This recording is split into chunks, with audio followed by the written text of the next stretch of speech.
Chapter 5. En route. Because a man pays 40 francs for a child, that is not to say that he is a monster, and that he intends to eat the child. Vitalis had no desire to eat me, and although he bought children, he was not a bad man. I soon had proof of this.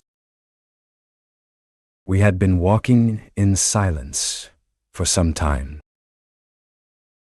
I heaved a sigh. "I know just how you feel," said Vitalis. "Cry all you want. But try and see that this is for your own good. Those people are not your parents. The wife has been good to you, and I know that you love her. That is why you feel so badly. But she could not keep you. The husband did not want you. And he may not be such a bad chap after all. He is ill and can't do any more work. He'll find it hard to get along."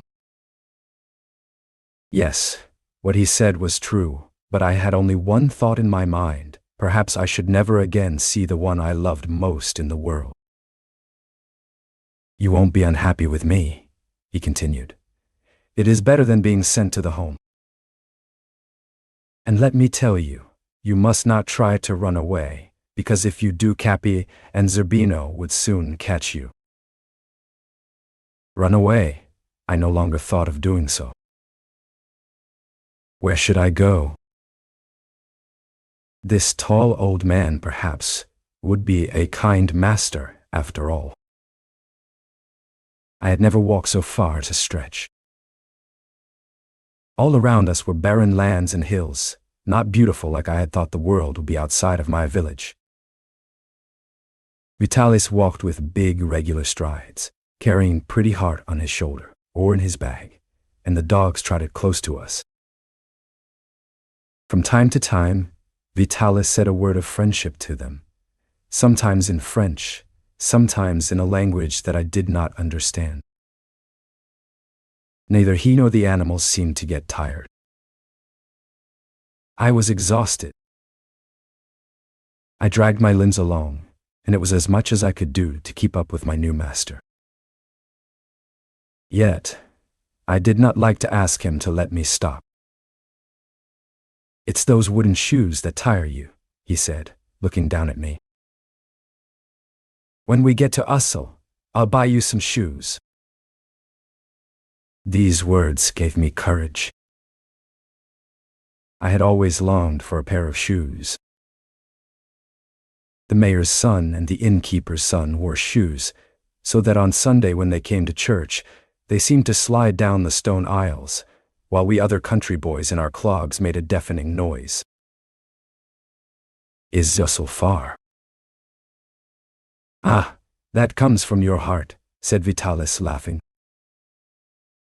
"So you want to have a pair of shoes, do you? Well, I'll promise you them, and with big nails too. And I'll buy you some velvet pants, and a vest and a hat. That'll make you dry your tears, I hope, and give you legs to do the next 6 miles. Shoes with nails." I was overcome with pride. It was grand enough to have shoes, but shoes with nails. I forgot my grief. Shoes with nails. Velvet pants. A vest. Oh, if Mother Barberin could see me, how happy she would be, how proud of me. But in spite of the promise that I should have shoes and velvet pants at the end of the 6 miles, it seemed impossible that I could cover the distance. The sky, which had been blue when we started, was now filled with gray clouds, and soon a fine rain commenced to fall. Vitalis was covered well enough with his sheepskin, and he was able to shelter Pretty Heart, who, at the first drop of rain, had promptly retired into his hiding place. But the dogs and I had nothing to cover us, and soon we were drenched to the skin. The dogs from time to time could shake themselves, but I was unable to employ this natural means, and I had to tramp along under my water-soaked heavy garments, which chilled me. "Do you catch cold easily?" asked my new master. "I don't know. I don't remember ever having a cold." "That's good. So there is something in you. But I don't want to have it worse for you than we are obliged. There is a village a little farther on, and we'll sleep there." There was no inn in this village, and no one wanted to take into their homes an old beggar, who dragged along with him a child and 3 dogs, soaked to the skin. "No lodgings here," they said. And they shut the door in our faces. We went from one house to another, but all refused to admit us. Must we tramp those 4 miles on to Ussel without resting a bit?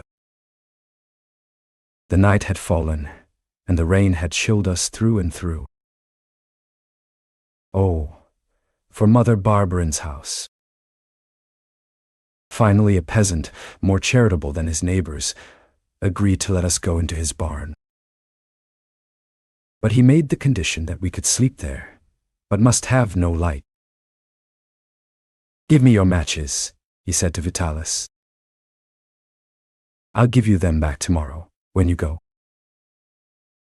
At least we had a roof to cover us from the storm. In the sack which Vitalis had slung over his back, he took out a hunch of bread and broke it into 4 pieces. Then I saw for the first time how he maintained obedience and discipline in his company. Whilst we had gone from door to door seeking shelter, Zerbino had gone into a house, and he had run out again almost at once, carrying in his jaws a crust. Vitalis had only said, "All right, Zerbino. Tonight." I had thought no more of this theft. When I saw Vitalis cut the roll, Zerbino looked very dejected. Vitalis and I were sitting on a box with Pretty Heart between us. The 3 dogs stood in a row before us, Capi and Dulcie with their eyes fixed on their master. Zerbino stood with drooping ears and tail between his legs. "The thief must leave the ranks and go into a corner," said Vitalis in a tone of command. "He'll go to sleep without his supper." Zerbino left his place, and in a zigzag went over to the corner that Vitalis indicated with his finger. He crouched down under a heap of hay out of sight, but we heard him breathe plaintively, with a little whine. Vitalis then handed me a piece of bread, and while eating his own he broke little pieces for Pretty Heart, Capi, and Dulcie. How I longed for Mother Barberin's soup. Even without butter, and the warm fire, and my little bed with the coverlets that I pulled right up to my nose. Completely fagged out, I sat there, my feet raw by the rubbing of my clogs. I trembled with cold in my wet clothing. It was night now, but I did not think of going to sleep. "Your teeth are chattering," said Vitalis. "Are you cold?" "A little." I heard him open his bag. "I haven't got much of a wardrobe," he said, "but here's a dry shirt and a vest you can put on. Then get underneath the hay and you'll soon get warm and go to sleep." But I did not get warm as quick as Vitalis thought. For a long time, I turned and turned on my bed of straw, too unhappy to sleep. Would all my days now be like this, walking in the pouring rain, sleeping in a loft, shaking with cold, and only a piece of dry bread for supper? No one to love me, no one to cuddle me, no Mother Barberin. My heart was very sad. The tears rolled down my cheeks, then I felt a warm breath pass over my face. I stretched out my hand, and my finger touched Cappy's woolly coat. He had come softly to me, stepping cautiously on the straw, and he smelt me. He sniffed gently. His breath ran over my cheek and in my hair. What did he want? Presently he laid down on the straw, quite close to me, and very gently he commenced to lick my hand. Touched by this caress, I sat up on my straw bed and, throwing my arms round his neck, kissed his cold nose. He gave a little stifled cry, and then quickly put his paw in my hand and remained quite still. I forgot my fatigue and my sorrows. I was no longer alone. I had a friend.